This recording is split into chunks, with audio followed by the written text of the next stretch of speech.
Don't be afraid to be who you are. Someone out there needs to meet someone like you. This is the Wisdom Worth Knowing podcast. I'm your host, Craig Chamberlain. If it's your first time joining me, welcome. You can subscribe to Wisdom Worth Knowing on YouTube, Spotify, Google Podcasts, Apple Podcasts, Facebook, and Rumble. Audible is the one who brings you the show today, where listening is the new reading. Get unlimited access to thousands of audiobooks completely free for 30 days. Get a limited deal and sign up right now at audible.wisdomworthknowing.org. That's audible.wisdomworthknowing.org. Don't be afraid to be who you are. Someone out there needs to meet someone like you. Are you terrified of yourself? Are you? Be honest. I've gone through a lot of seasons of my life. I've definitely gone through seasons of self-hatred and self-loathing. I've also gone through seasons in which I've been afraid of success, not just failure. I still go through a lot of these seasons. Do you find yourself twisted just about the idea of being yourself around other people? Do you conform so heavily to their expectations and standards that they don't even know who you are? I picture the teenage years, the formative years, where you have that close group of friends that hopefully know you for who you are. Hopefully they know you better than most people. But in the peer pressure years, especially in middle school, high school, and it does move into adulthood, we can cultivate a habit of allowing the people around us to define who we are. And we can conform like a chameleon to their expectations. Because we're terrified that if they knew who we really were, they would think we are dumb, stupid, weird, goofy, obnoxious. Basically, all the things we think about ourselves.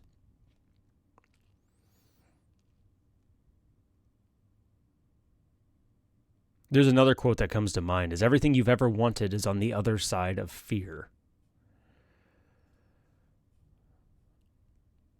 There's a couple things I want to tell you today if this is something you struggle with. First of all, you are unique. And I don't just mean that in a religious sense. I am a Christian, but I do not mean it just in oh, God made you, you're special. I don't just mean it in that respect. I believe that, but I don't just mean it in that respect. What I mean is you are actually unique. Today, in this very moment, there is no one of the 7 billion people on this planet, there is no one like you. Not one. Even if you are an identical twin, there's no one like you. Really grasp that concept. Let it soak in. No, there's no one. You are one of a kind on a genetic level. I don't know if you know a lot about biology. Maybe worth your time to research if you're sitting here wondering if you have any value or uniqueness, or if you feel like you just conform to everything around you. But if you actually look at genetics, you understand just how unique every human being is on a DNA level. But our genetics don't define us either.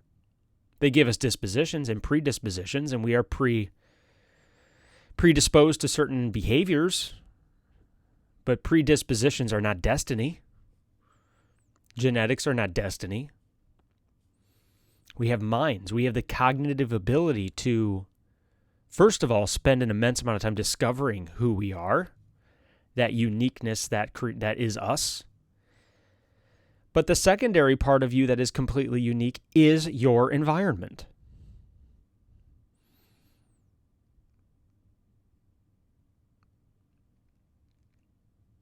And even that isn't destiny.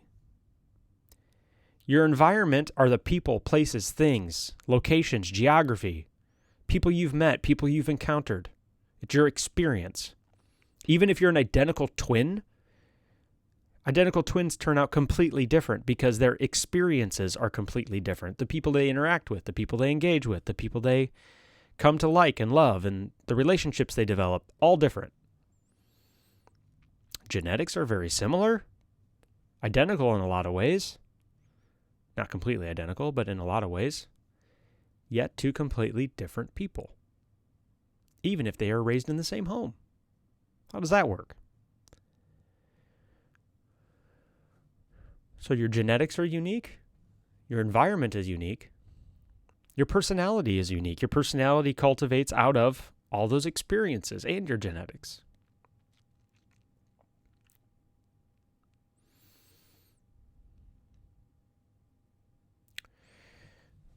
Don't be so hard on yourself, because the reality of the situation is, even with a preset genetic disposition or set of dispositions and a predetermined environment that was completely out of your control, you didn't get to decide where you grew up or landed. Even with those, they are not destiny. I may be the only person in your life who tells you this, because for some reason we have completely forgotten it as a culture and society.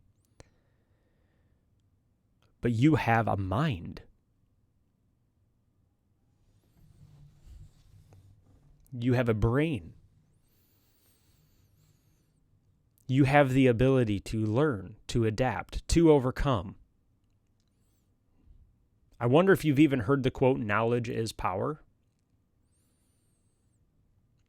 We used to value education. We don't anymore.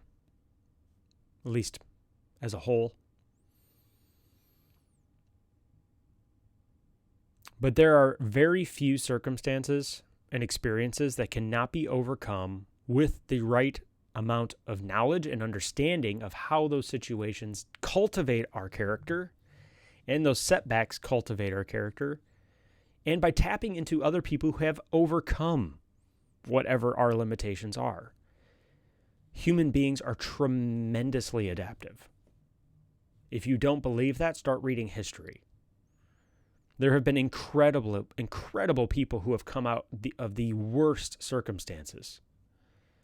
Actually, arguably, many of the best people in history came out of the worst of circumstances. I bring this up because there's hope. You don't need to be afraid of who you are, because who you are is extremely unique. People fascinate me. Maybe this is why I do the podcast. I don't know. It's part of the reason. In my mind, I try to think of the wasted potential of so many gifts. It grieves me, actually. Makes me sad to even think about. Because people just do not see their own potential. They do not see what they could become because of their setbacks, rather than in spite of them. We get so wrapped up in our self-loathing and our victimization and our depression and our self-hatred that we limit ourselves.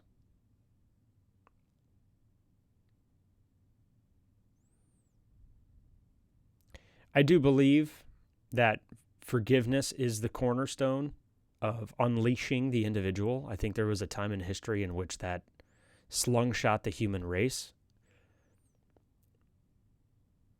I think it did start with Christ. I am a Christian, so naturally I would think that, but think what you will about it. But whether you're religious or not, I do want to point out the fact that self-love and self-forgiveness for all of our faults are an absolute daily necessity when it comes to being the best version of ourselves. If we cannot forgive ourselves, we cannot love ourselves. If we hang on to all of our shortcomings all the time, They will weigh us down and crush us. We need forgiveness. And even if you don't think it's divine forgiveness, that's fine. By the way, there is unconditional forgiveness in Christ. But that is fine if you don't even want to go down that road yet. Or ever. That's fine. By the way, I was an agnostic and atheist for most of my youth. Or I should say agnostic mostly. I was a skeptic. So I want to know that I at least understand where you're coming from. But I do know for a fact that forgiveness of our shortcomings by ourselves is absolutely essential in becoming the best version of ourselves. If anything, it's essential in just getting up every morning and functioning throughout the day. You'd almost have to be on the receiving end of this much despair and self-hatred to know the crippling effect of that mindset on us as people. Because if we don't love ourselves for who we are, we will sabotage ourselves for success and failure. I mean, we just will. We don't think we deserve it. And maybe we don't deserve it. None of us deserve it. Sorry to break it to you. But that's what makes forgiveness kind of a beautiful concept. It's because we can have it anyway. In spite of deserving it, it's not about earning forgiveness. Forgiveness is a gift. It's a gift we give to other people so that they can not carry it around with them. And it's a gift we give ourselves because we won't carry it around with us. So don't be afraid to be who you are. But first you have to kind of figure out and discover who you are. Before we move into that topic, Wisdom Worth Knowing is brought to you by Amazon Audible. If you're like me and you love reading but don't have the time, then Audible audiobooks may be the perfect solution for you. With Audible, listening is the new reading. You can pop in your earbuds and discover that next exciting adventure, or expand your knowledge from any PC, Mac, Android, Alexa, or Apple device. And check this out. Because you listen to this show, for a limited time, you can get instant access to thousands of audiobooks from Audible's Premium Plus catalog completely free. Just visit audible.wisdomworthknowing.org right now and take advantage of a free 30-day trial. That's right. For 30 days, you'll get full access to Audible's Premium Plus catalog, as well as an additional free title of your choosing. If you discover audiobooks aren't for you, no problem. You can cancel instantly online. That's it. It's that simple. 2 years ago, audiobooks began to change my life, and they may change yours too. Pause this podcast wherever you may be listening and head over to audible.wisdomworthknowing.org. That's audible.wisdomworthknowing.org and take advantage of this limited time offer right now.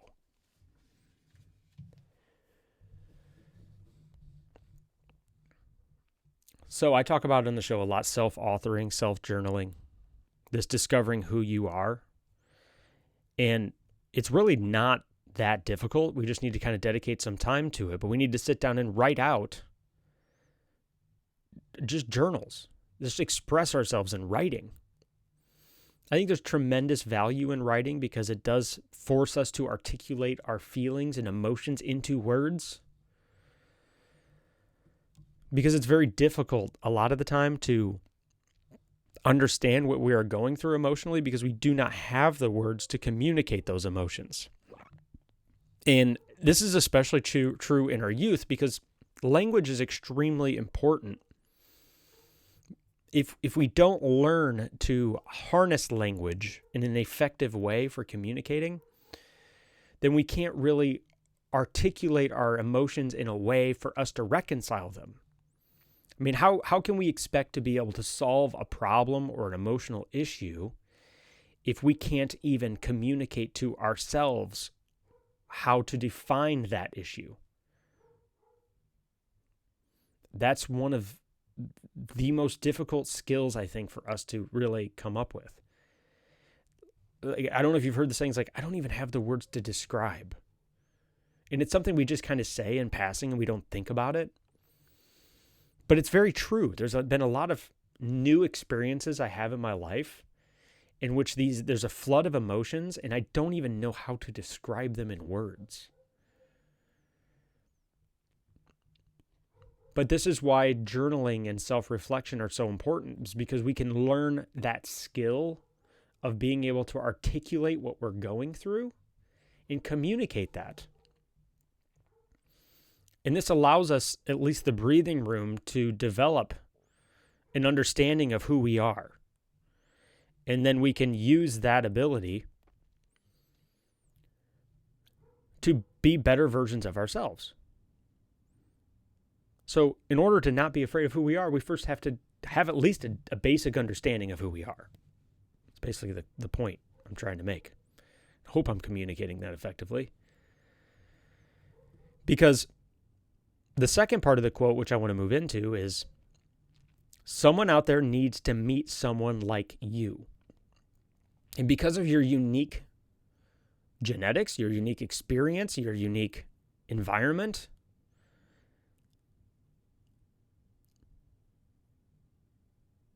there are going to be cross sections in which your personality literally aligns with other people's.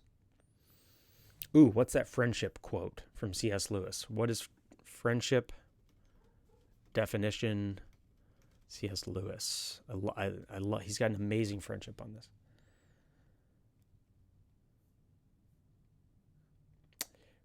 Yep, found it. Has no survival value.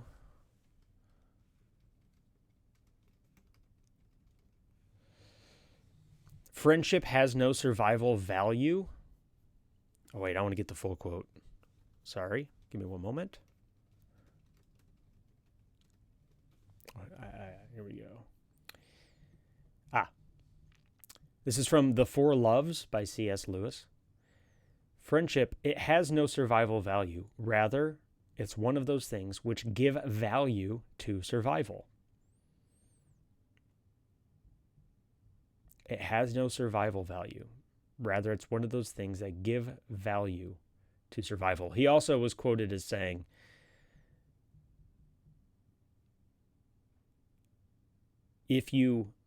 friendship begins that moment somebody says to another, "No way, you too? I thought it was just me." It's that cross-section of experience that's so rare, in which you become like spiritually connected almost, or experientially connected. I don't even know if we want to go on the spiritual level. That's up to you. But if you know the difference, if you've experienced this connection, and not everybody gets to experience this connection, but the only way you can create opportunities for this connection to manifest itself is to be yourself. If you are in people, places, situations in which you lie all the time, you do not express your experience at that moment, you are robbing yourself of opportunities to cultivate real connection and real relationship and real friendship with people. Because relationship and friendship cannot be sustained on a superficial level. It is that deeper experiential connection that is extremely rare in which people connect. And I would honestly say I've like 5 really close friendships that I've cultivated over the period of 37 years. And I do know for a fact, on a statistical level, 5 friends for one person is extremely rare. So I count myself lucky. But every single one of these friendships stemmed from a situation in which we both were being honest at that moment, and then we connected. And it was that version of ourselves that allowed that deeper connection to cultivate. So the beginning part of this quote is absolutely essential for the second part to even happen. Don't be afraid to be who you are requires courage and honesty. The second part says someone out there needs to meet someone like you. is hopefully the inevitable consequence that occurs from that courage and honesty. Yes, you're going to fall flat on your face with people in conversations being yourself, and sometimes it's going to be really uncomfortable because you are both going to fundamentally disagree on something. But at least you had the courage to put yourself out there. But there will be that moment, maybe 1 in 100 or even 1 in 1,000 encounters, in which your expression of yourself is met with a giant smile or laugh, or, wow, I thought I was the only one. And that's the moment in which that friendship is able to begin growing. Not saying they're going to become your best friend, but there is that mutual connection that occurs from two people just being themselves. And if we get so wrapped up in dishonesty and we don't learn to be honest about our experience, we don't have to be right, just be honest, then we are going to miss out on this opportunity to cultivate real relationships. And there is someone out there, and I know it's rare. The internet does actually make this a little easier on some levels, especially for finding people who have mutual interests. And it also does have a degree of separation that can be good because it does present more opportunities for you to be honest without high social risks. Obviously, there's a double edge to that sword because it also allows people to be fake. But it does create opportunities for honesty. It's safer environments for honesty and connectivity. But I do think at the root of this quote is a requirement of just being honest and not being afraid, having the courage to be who you are. You are unique. I hope you had that takeaway from this episode today. And that uniqueness has value, even if people don't see it, even if you don't see it yet. But your unique experience can help somebody or allow for a connection with somebody that nobody else can give. Nobody else can fit that role except you. You're listening to the Wisdom Worth Knowing live stream podcast. I'm your host, Craig Chamberlain. Thank you for joining me today. Don't forget to like, share, and subscribe on YouTube, Facebook, and Rumble.